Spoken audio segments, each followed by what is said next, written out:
2021년 1월의 어느 차가운 새벽, 이곳은 경기도 의왕시 서울구치소의 일평 남짓한 독방입니다. 독방 안에 낡은 죄수복을 입은 한 남자가 앉아 있었는데 대한민국 최대 기업의 총수 이재용이죠. 창살 너머로 보이는 세상은 그가 없어도 아무 일 없다는 듯 돌아가고 있었고 국민들 역시 삼성을 욕하기 시작했지만 요한독방에서 이재용은 단 한 장의 보고서를 작성합니다. 그 보고서엔 적 AI 반도체의 미래라는 글자가 적혀있고 차가운 바닥에 앉아 연필로 꾹꾹 눌러 적은 메모들이 훗날 대한민국 경제 지도를 통째로 바꾸게 됩니다. 오늘 우리는 그곳에서 시작된 천조 원의 기적을 이야기하려 합니다. 일단 2021년 독방, 죄수복을 입은 리더, 철창문이 닫히는 육중한 소리가 복도에 울려 퍼졌습니다. 밖에서는 삼성전자 주가가 춤을 추고 전 세계가 반도체 패권 전쟁을 벌이고 있었지만 그에게 허락된 것은 오직 가로 1.1m, 세로 2.4m의 좁은 공간뿐이었습니다. 겨울바람은 창살 사이를 비집고 들어와 뼈를 깎는 듯한 고통이었겠지만 그는 차가운 바닥에서 정저한 채 명상을 하거나 면회 때 건네받은 수백 페이지 분량의 기술 서적을 탐독했습니다. 식사 시간마다 제공되는 평범한 식단을 묵묵히 비워내며 그는 자신을 향한 비난과 오해를 씹어 삼켰습니다.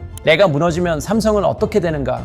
삼성이 무너지면 대한민국은 어디로 가는가? 그 고뇌의 밤마다 이재용은 아버지가 생전에 강조했던 초격차라는 단어를 떠올렸습니다. 그것은 단순한 비즈니스 용어가 아니라 생존을 위한 유일한 길이었기 때문입니다. 그렇게 매일 운동장을 달리며 14kg을 넘게 체중을 감량했고 자연스럽게 그의 머릿속은 시간을 뒤로 감기 시작했습니다. 이단 그는 왜 이곳에 있는가? 승계의 시작. 사실 이재용의 삶은 태어날 때부터 정해진 길을 걷는 것처럼 보였습니다. 대한민국을 대표하는 기업, 삼성의 황태자. 사람들은 그가 탄탄대로만 걸었을 것이라 생각합니다. 하지만 그 자리는 왕관이 아니라 거대한 짐이었습니다. 1990년대 초 경영 수업을 시작할 때부터 그는 늘 이건희의 아들이라는 꼬리표와 싸워야 했습니다. 아버지는 말수가 적었지만 그 존재감만으로 세상을 압도하는 거인이었습니다. 그런 아버지 밑에서 이재용은 철저히 자신을 낮추며 배웠습니다. 일본과 미국을 오가며 글로벌 인맥을 쌓고 현장의 밑바닥부터 훑으며 삼성이 나아갈 길을 고민했습니다. 그는 화려한 수사보다 실질적인 성과를 중시하는 스타일이었습니다. 하지만 그가 본격적으로 경영 전면에 나서려던 찰나 운명은 그에게 잔인한 시험대를 마련합니다. 3단 아버지의 유산과 기대. 2014년 5월 삼성의 심장이었던 이건희 회장이 쓰러졌습니다. 갑작스러운 부재는 삼성의 거대한 공백을 만들었습니다. 이제 모든 결정은 이재용의 몫이 되었습니다. 사람들은 의구심 가득한 눈초리로 그를 지켜봤습니다. 과연 거인 없는 삼성을 이끌 수 있을까? 이재용은 조용히 움직였습니다. 아버지가 일궈온 사업들을 정리하고 미래를 위한 먹거리를 찾기 시작했습니다. 그는 매일 병실을 찾아 아버지의 손을 잡으며 다짐했습니다. 아버지가 만든 삼성을 지키는 것에 그치지 않고 누구도 넘볼 수 없는 새로운 삼성을 만들겠습니다. 그것은 아들이 아버지에게 드리는 마지막 약속이자 리더로서의 첫 선언이었습니다. 하지만 그 다짐이 무색하게도 정치권의 거센 소용돌이가 그를 삼키기 위해 다가오고 있었습니다. 4단 순탄했던 경영 승계의 균열. 처음에는 모든 것이 순조로운 듯 했습니다. 합병과 구조조정을 통해 삼성을 더 단단하게 만들려 했습니다. 그러나 그 과정에서 발생한 법적 논란들은 족쇄가 되어 그의 발목을 잡았습니다. 국정농단이라는 미증유의 사태가 터지자 이재용은 매일같이 검찰청 포토라인에 서야 했습니다. 카메라 플래시가 터질 때마다 그의 표정은 굳어갔습니다. 수조원의 매출을 올리는 기업의 수장이었지만 법정 앞에서는 한낱 피고인일 뿐이었습니다. 비난 여론은 들불처럼 번졌고 그는 재벌의 특권을 상징하는 인물로 낙인 찍혔습니다. 사실 여부를 떠나 삼성의 브랜드 이미지는 추락했고 해외 파트너들은 고개를 가로저었습니다. 이재용은 그때 깨달았습니다. 진정한 리더십은 권위에서 나오는 것이 아니라 국민의 신뢰와 압도적인 실력에서 나온다는 것을 말입니다. 5단 국정농단 갑작스러운 수사. 수사는 집요했습니다. 검찰은 수만 페이지의 서류를 뒤지고 수백 명을 조사했습니다. 이재용은 수개월 동안 매일 아침 재판장으로 향했습니다. 새벽에 나가 밤늦게 돌아오는 일과가 반복되었습니다. 기업 총수로서 경영 전략을 짜야 할 시간에 그는 변호인단과 법리 다툼을 벌여야 했습니다.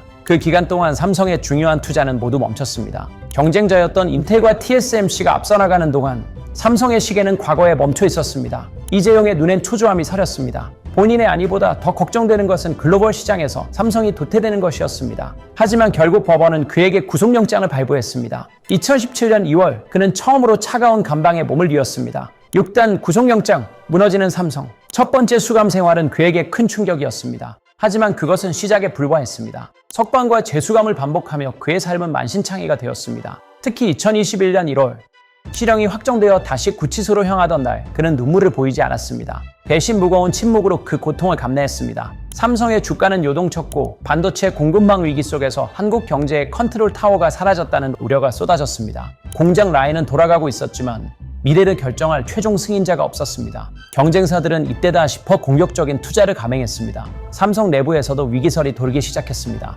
이대로 삼성이 무너지는 것인가 하는 공포가 서초동과 평택을 뒤덮었습니다. 7단 옥중 207일 그가 내린 결정. 하지만 이재용은 포기하지 않았습니다. 독방에서의 207일은 그에게 성찰의 시간이자 공부의 시간이었습니다. 그는 면회온 경영진에게 단호하게 말했습니다. 지금 힘들다고 투자를 멈추면 안 됩니다. 우리가 어려울 때가 바로 격차를 벌릴 기회입니다. 그는 좁은 방에서 펜을 들었습니다. 파운드리 사업의 확대, AI 반도체의 선제적 투자, 로봇과 바이오라는 새로운 날개. 그의 머릿속에서 뉴삼성의 지도가 그려졌습니다. 그는 옥중에서도 핵심 인재 채용을 독려했고 기술 확보를 위해 전 세계 네트워크를 가동하라고 지시했습니다. 몸은 갇혀 있었지만 그의 생각은 이미 10년 뒤에 미래를 걷고 있었습니다. 그 진심이 전달된 것일까요? 2021년 8월 그는 가석방으로 세상 밖으로 다시 나옵니다. 8단 출소 후 전격 투자 발표 반전. 교도소 문을 나서는 이재용의 모습은 예전보다 수척해 보였습니다. 하지만 눈빛만큼은 어느 때보다 날카로웠습니다. 그는 집으로 향하는 대신 곧장 평택 반도체 공장으로 달려갔습니다.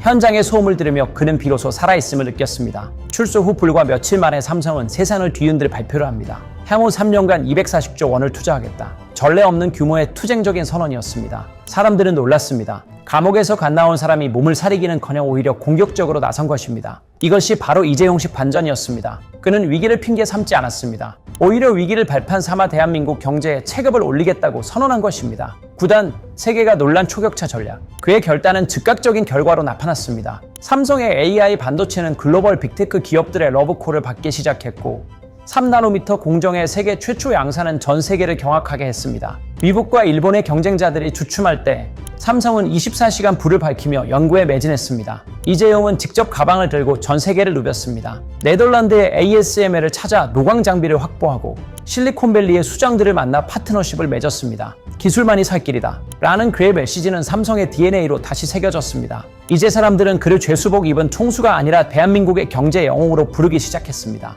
삼성의 주가는 우상향을 그리며 거침없이 치솟았습니다. 10단 마무리 독방에서 설계한 미래 천조가 되다. 2026년 2월 4일 주식시장의 전광판의 역사적인 숫자가 찍혔습니다. 시가총액 1000조 원 돌파. 대한민국 기업 사상 그 누구도 도달하지 못했던 신대륙의 삼성전자가 깃발을 꽂은 순간이었습니다. 우리는 다시 2021년 그 차가운 독방으로 돌아가 봅니다. 죄수복을 입은 한 남자가 낡은 책상 앞에 앉아 있습니다. 그가 읽고 있던 보고서에는 미래라는 단어가 적혀 있었습니다. 모두가 그를 비난하고 외면할 때 그는 홀로 앉아 5년 뒤 10년 뒤에 대한민국을 걱정하고 있었습니다.